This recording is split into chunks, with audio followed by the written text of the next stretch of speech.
Natalie G. Winters has reviewed a series of Chinese language studies that describe, in unusually direct terms, how American voters could be profiled, classified and targeted with political messaging. The research ranges from identifying the issues most likely to improve views of China, to classifying voters by susceptibility, to using personal social media accounts that appear less official.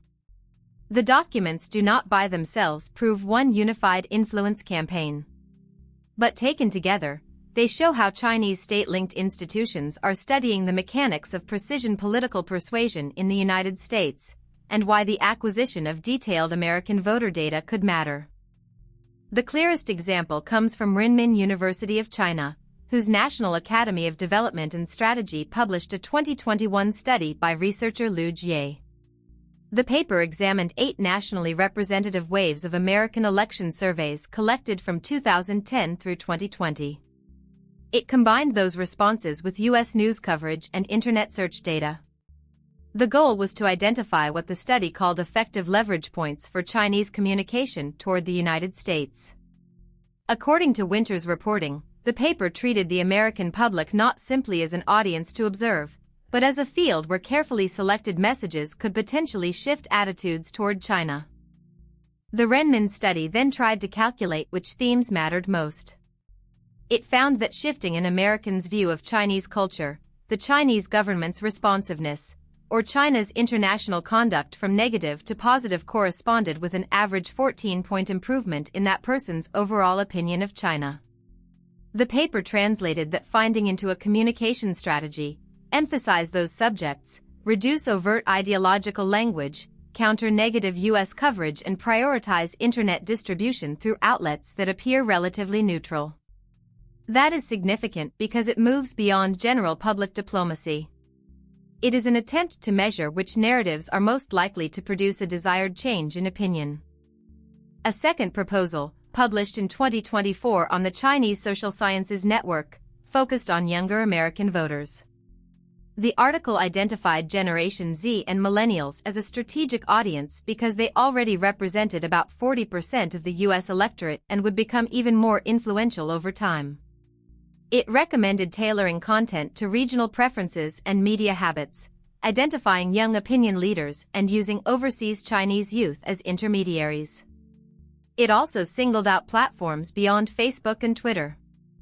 The paper specifically named Quora and Reddit as channels that remained underused and could be developed for political communication. The same article went further by discussing how the messenger should appear. According to Winters' reporting, it recommended individualized messaging from personal social media accounts because those accounts could help evade restrictions applied to official Chinese external propaganda organizations. That distinction matters.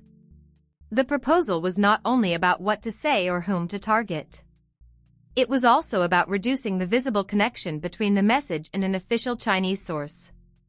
In practical terms, that means influence can become harder for users to identify when political content is delivered through accounts that appear personal, local, or independent rather than through an openly state-affiliated channel. Researchers at Tsinghua University's Center for International Security and Strategy described a more technical model. Their 2024 study examined how artificial intelligence could move political persuasion from broad demographic categories toward the individual voter. The paper said AI systems can learn a person's political preferences, psychology, and behavior, estimate voting tendencies, and use the response to one message to refine the next. The authors described classifying voters by their degree of susceptibility and then using point-to-point precision delivery. They also wrote that precision messaging could reinforce existing loyalties or, in some cases, shake existing beliefs and contribute to a change in voting intention. A 2023 article sourced to the People's Liberation Army's National Defense University described a military version of data-driven influence. The publication used the phrase brain control weapon for what it called intelligent communication. It said browsing histories, shopping records, and social activity can reveal values, political positions, weaknesses, and needs. The article then described selecting susceptible individuals with high influence value and using customized narratives and sustained psychological pressure to affect decisions. The passage discussed these methods in the context of foreign militaries, while arguing that understanding the mechanism was important for developing cognitive warfare methods. That qualification is important, but so is the underlying doctrine being studied. The missing ingredient in any precision targeting system is detailed data about real people. Newly declassified U.S. intelligence, cited in Winters' report, describes PRC-linked actors acquiring or possessing large datasets containing exactly that kind of information. The documents referenced voter files from at least 18 states, a separate database containing 204.8 million U.S. voter records, and additional consumer, state voter, and military personnel data. Fields included names, addresses, phone numbers, party affiliations, voting histories, polling locations, demographic information, and military affiliation.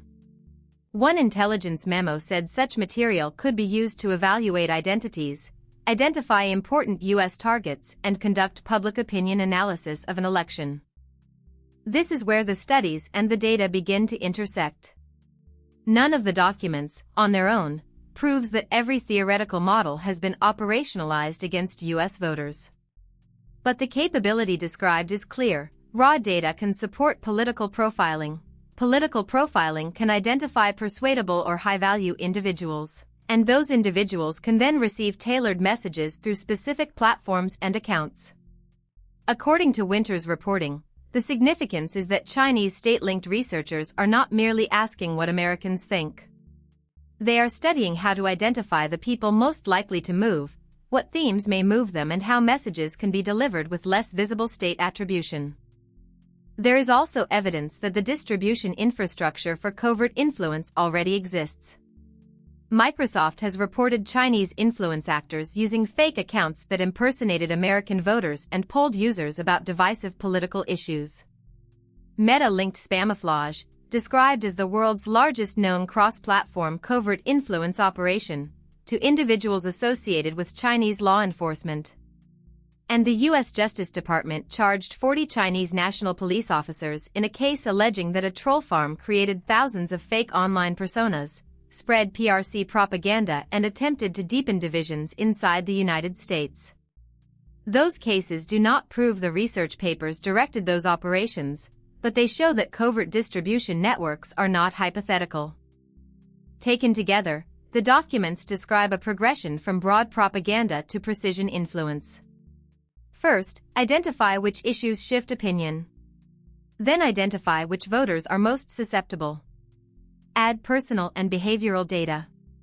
Deliver messages through channels those voters already trust, and reduce the appearance of official state involvement.